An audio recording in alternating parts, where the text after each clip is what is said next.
Great. So I've completely forgotten what's in both of these things, so let's find out together. I'm just going to set my own timer so I don't run out. You might pick up a slight sense of sleep deprivation from some of these slides. I really don't know where it is. Okay, right. Go.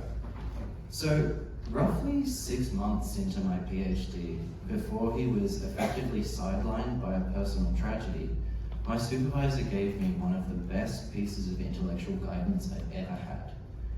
You already know Nabokov. Now find him in other things. I'm 90% sure that Vrass was just trying to weasel out of having to read more Nabokov, Who I hate.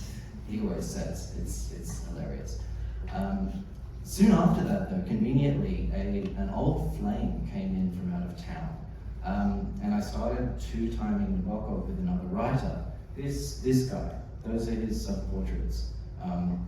He obviously was holding still long enough to get a lot of detail. So that's Bruno Schulz. Bruno Schulz was born to a Jewish family into a now defunct part of the Austro-Hungarian Empire called Galicia. Krakow used to be in there as well. He lived in Drohobych, which was subsumed into Poland after World War I, and today it's in Western Ukraine. Schulz was a lot of things in his own lifetime, as he was a lot of things after it. Tragically missed is the highest among them. He didn't die in a camp like most of his neighbors did. He was shot in the street, and no one knows where he's buried. So the first time I knew anything about Bruno Schulz was around 2010 via Wojciech Haas's film adaptation, The Hourglass Sanatorium.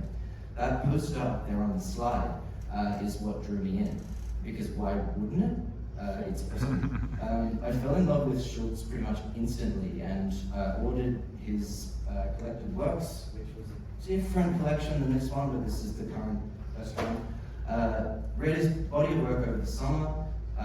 This was before I was introduced to Nabokovian, so this is going right back. And reading Schulz again over a decade later really did feel like returning home. What a voice. So my focus today, assuming I have one, is on how reading Schulz on the side has helped me unpack one very specific problem to do with Nabokovian time. It's a small problem, but I think it's a useful one. So, like every other story Schulz ever wrote, our protagonist is named Joseph, and he's a textual surrogate for Schulz himself. Joseph has received a letter from someone called Dr. Gotthard, the head physician at the titular sanatorium. The letter says it all. It says that through some strange trick of time, Joseph's dead father, Jacob, is somehow still alive within the walls of their facility. So when Joseph steps off his train, it's with only this to go on. Oops, I should have put that. When he and Joseph meet, Dr. Gotthard explains how things work around these parts. We reactivate past time here with all its possibilities. The entire trick depends on the fact that we have turned back time. We are late by an interval whose length is impossible to define. This boils down to a simple relativism. Here, your father's death, the death that already reached him in your fatherland, has simply not taken effect. Clear as mud, as they say. Joseph finds his father asleep in a dust-covered hospital bed. He doesn't seem to have moved in aeons. So still weary from his journey, he climbs into the bed beside his haggard, emaciated father, as would a child seeking comfort after a nightmare. Then he falls asleep, and this starts. So time and space behave differently in the sanatorium. The rooms go on forever, opening endlessly onto stranger and stranger, deeper and deeper chambers. It goes so deep that there's a whole outside inside the sanatorium. The entirety of Drohobych is crammed in there, although it's more of a shadow world copy, an other world, a bit like Antitope. We don't quite know how long Joseph spends exploring the labyrinthine network of rooms packed inside the sanatorium. Days, weeks, months, years, it could be any or all of these at once, because time is strange and thin here. Dr. Goddard describes it only in terms of scientific abstractions, but Joseph gradually realizes that there's more to it than that. Time turned back. Indeed, it sounds lovely, but in reality, what does it turn out to be? Does one receive high-value, reliable time here?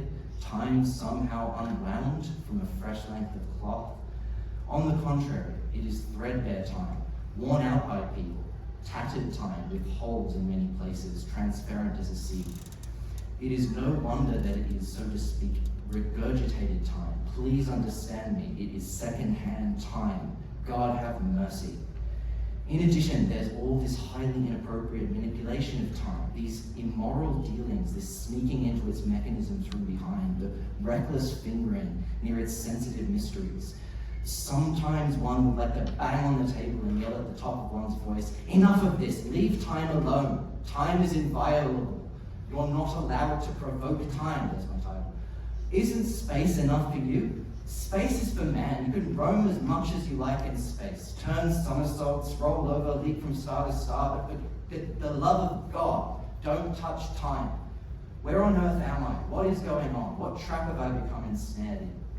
So, circa 2022, when I reread this after about a decade of leaving it alone, why was my gut telling me in this really specific way that this description of time was somehow linked to Nabokov? I have no sensible explanation for why I felt like this, I just did. All this talk of God's time and provoking time, and time as this dangerous creature, it was a hunch, but as it turns out, it was a good one.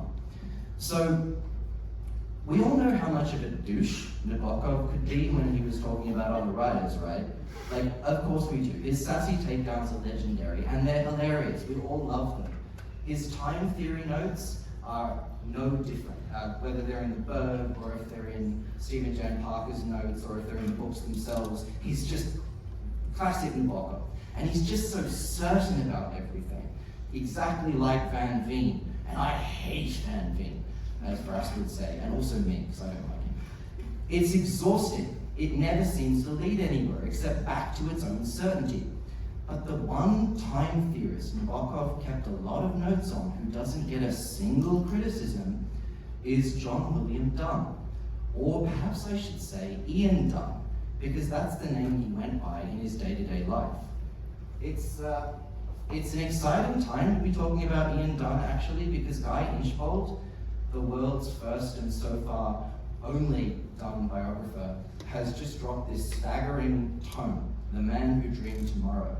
He self-published it earlier this year to a vast, enraptured audience of me. And there are some bombshells in there. One or two have actually changed the way I've thought about Nabokovian time. We'll get there later. So Dunne really liked his diagrams and his formulas, and so far, the ones up there, no one's been able to make any sense of them, not even Guy Inchbold. Nabokov certainly does seem to have had some thoughts on these or things like it. This is from Ada. There's an awful moment in popular books on cosmic theories that breezily begin with plain, straightforward, chatty paragraphs, when they suddenly start to sprout mathematical formulas which immediately blind one's brain. Those are pretty brain blinding, aren't they? So Nabokov was a writer, first and foremost, and time theory was a rich source of imagistic material, even when it was bewildering. He wasn't just reading these books for the dry abstractions, he was looking for new ways of apprehending time aesthetically. So I'll give you an example. I am safely persuaded that the long road trip, which both frames and intrudes on Dunne's time essay, is a kind of extended remix of the preface to Nabokov's edition of Dunne's Serial Universe. Check out the specific metaphor Dunne uses to talk about his critics. Where all is fog, a blind man with a stick or an alpenstock is not entirely at a disadvantage. In my case, fortune presented me with a stick, and I have used this with considerable temerity. Certainly it has led me somewhere, possibly only into the roadway, where I shall be run over by a motor bus full of scientific critics. Nabokov read the hell out of this book. There's no way you didn't see that. When you read that passage against passages like those ones over there, which I won't read out for time, you immediately get a clear sense of what Nabokov was doing with this time theory, this spin that his imagination was putting on it. Ada is as much about the genre of time theory as writing as it was about the theory itself, which often Nabokov self-admitted that he just didn't get. There was at least one diagram of Ian Dunne's that Nabokov paid very close attention to, though. What he's representing here is an infinite regress of serial frames, of concentric sort of parallel universes, each a single moment snapshotted in time. So we see something awfully similar in the Barton and Geister advertisement from the New Yorker, which Brian Boyd has unpacked extremely well. I'm not going to read that, but it checks out. I suspect, though, that Dunne's painter is in there somewhere. It seems a little bit too much of a coincidence to me.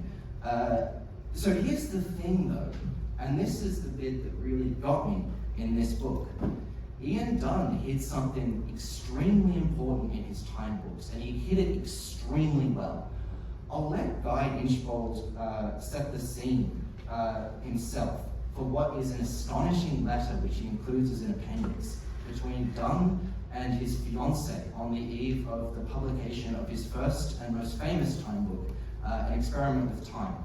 So this is Guy. When An Experiment with Time was published, Ian Dunne sent a copy to his fiancée, along with an explanatory letter in plain language. It is the most honest, clear, and comprehensible account of his theories that he ever produced. It clarifies many things which he otherwise described only in his impenetrable brand of philosophical and scientific sounding jargon, of which he deliberately hid from view for fear of not being taken seriously. He was actually genuinely worried that H.G. Wells, who was his Wilson, was going to make fun of him. That's not a joke. It's a thing. They had a big friendship. Look how differently Ian Dunne explains his entire system of serial time to a trusted intimate. It is shown that in our time, the stretch of years we travel over, we come to an absolute end, but that in God's time, we are immortal. Normally, the larger consciousness follows the lesser consciousness in its journey along our time, watching us kind of like these guys are watching their successive frames. Your higher self is engaged in watching your lower self in its painful travels, but when the lesser consciousness goes out of existence, as at death or in sleep, the greater consciousness continues its own journey in God's time and in God's world. Now, this letter floored me. From the very beginning, Dunne's books were about sacred time. He just hid it. The little flashes of the future that he argued we get in our dreams, which is the whole point of the monumentally influential An Experiment with Time. Just look at Jenny Baratalo's Insomniac Dreams if you want to look at this. The whole point is, these are 4 glimpses of timelessness of the afterlife. That's what Dunne was getting at, but he hid it. So initially, I was kind of bummed that I didn't find any mention in Nabokov's notes of sacred time or God's time. I was like, oh, maybe I made my hunch about that Schulz thing being similar to what Nabokov was doing. Maybe it's wrong. Imagine the surprise when I saw this letter and suddenly realized what had happened. Nabokov adopted the structure of Ian Dunne's serial time for Ada without even realizing that what he was seeking up was God's time, sacred time. I keep finding myself riffing on Gennady Baratalo everywhere. Nabokov wasn't just a mystic after a fashion, he was a mystic despite himself. I'm not sure Nabokov realized how attracted he was to religio-mystical time as distinct from scientific and mathematical time, but if you look at the notes, on some level it's pretty obvious that he perceived a difference. The stuff he likes was the wacky, Dunne stuff. The stuff he hated was the boring stuff. So, let's just do this. I'm remembering back to Joseph's stern warning. Enough of this. Leave time alone. Time is inviolable. You're not allowed to provoke time. Isn't space enough for you? For the love of God, don't touch time. So, back to Schulz for a bit. Popular wisdom has it that Schulz only really wrote enough to fit 2 collections of short stories which are crammed in here, Cinnamon Shops in 1934 and Sanatorium Under the Sign of the Clepsydra in 1937. Slightly more specialized knowledge is of course aware that there were letters as well, and a small handful of literary essays included in this collection.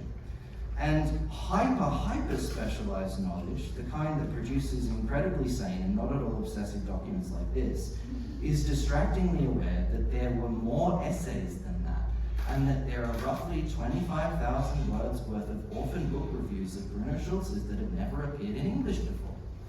Until now, because, lol, I translated all of them myself. They're here. Surprise! How though? I'm no master of Polish. How did I learn it so quickly? I didn't. Well, I'm not. I did learn a lot about Polish from translating these, but first things first, let's have a look at a very particular piece from here. The last major piece Schulz published before his tragic death was a stunning 5,000-word review essay of Zofia Nakalska, I knew I'd screw that up. The opening paragraph of this one perfectly articulates what I think has happened to Nabokov with time. Schulz talks about how complex dynamics within culture itself can come to articulate themselves through a writer's works rather than as them, often quite apart from direct authorial control. Nabokov would have hated being read like this, which just makes me want to do it even more, to be honest. So this is Schulz. You can sub in the name Nabokov for Nakalska if you want. It still works, I claim. Nakalska does not belong to those writers who choose for themselves the subject of their creation. One could metaphorically say that this subject chose itself to be human. We talk here about a subject in the sense of some fundamental figure, some ultimate primary schematic, which each time captures for itself another concrete content, assumes another thematic guise, problematizes itself differently, breaking into a multitude which emerges from itself. One feels clearly that the theme here surpasses the human, that it is about a certain primal, irreducible view. He's nailing exactly what happened with Nabokov in Sacred Time. The theme surpassed the human. I'm on the edge of my seat, and I translated this myself, so let's keep going. Schulz is also talking about art, by the way, in that way that he is always in my head. It means that the fight about this problem takes place at such depths as threaten the balance of the soul, that its tension and weight exceeds the strength of man. A work which from such abysses saved its integrity will bear the mark of seriousness and terror, which does not prevent it from growing in the sphere of the exemplary and universally obligatory.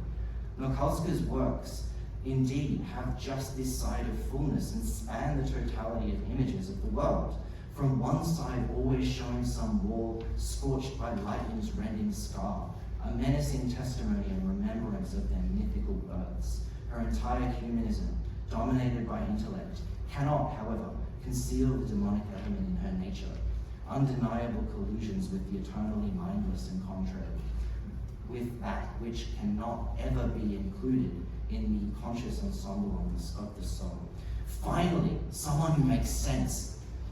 I'm in awe of this. That one paragraph contains multitudinous dimensions of insight. All 5,000 words of that essay are exactly this good and exactly this difficult to convert into my own language. This is the best hobby I've ever had. The idea was that I might be able to boost my own Polish language acquisition by using chatbots to generate little translating exercises on the fly. I wanted to know whether it was possible to use common AI chatbots to help me pick apart each phony in a Polish sentence in the original and help me hone it down to a final English version as a writing exercise in English, bit by bit. A bit like Duolingo, except the text you're working on is actually good, so you're motivated to nail it. It took 4 months of near constant work, but every one of these pieces now has a meticulously thought over and crafted English translation, and clearly Schulz has been helping me read Nabokov. Time absolutely slowed down while I was working on these, and not a single thing in the universe and no single other problem could compare to how fun and engaging it is to work with Schulz's voice on a daily basis. What a voice. What a voice! Truthfully, there was some nasty stuff going on in the background of my life for a while, late last year, and I wasn't sleeping very well, so I picked what I thought was an impossible project to keep myself busy. I just figured that working with Schulz's phenomenal voice every day would be good for the soul. I also figured that if by some long shot I actually did manage to finish the texts, the sheer endorphin rush of giving something real and substantial back to Bruno Schulz for everything he's done for me would feel so damn good that to hell with everything else. It worked. These essays are my gift to Schulz. I can't read this, but actually, this is important though. I'm not saying, AI is not any kind of real replacement for human translators or for any kind of human agency. It has no imagination. It's a powerful idiot. The kinds of translations AI will give you if you just put something in and say, do it for me, will give you like of delicate lyrical writing. It'll just be laughably tone deaf. But remember, a zero text doesn't have to be perfect in order to be improved. And there's no way I'm familiar with of rigging up a process that happens automatically without any effort from the human. What AI is really good at is helping put the best possible range of information about the extract in front of a human imagination, and you just take it from there. Once you understand that AI can't write for you, can't translate for you, that it can help you with the information and you provide the stylistic nuance, you can learn how to hone in on particular problems with incredible precision. But anyway, it worked. I actually finished these essays, and by the time I was done, I felt better because I just translated Schulz and I got to hear his voice again. Thank you, Schulz. Thank you for that voice. It has been so good to hear it again. Thank you.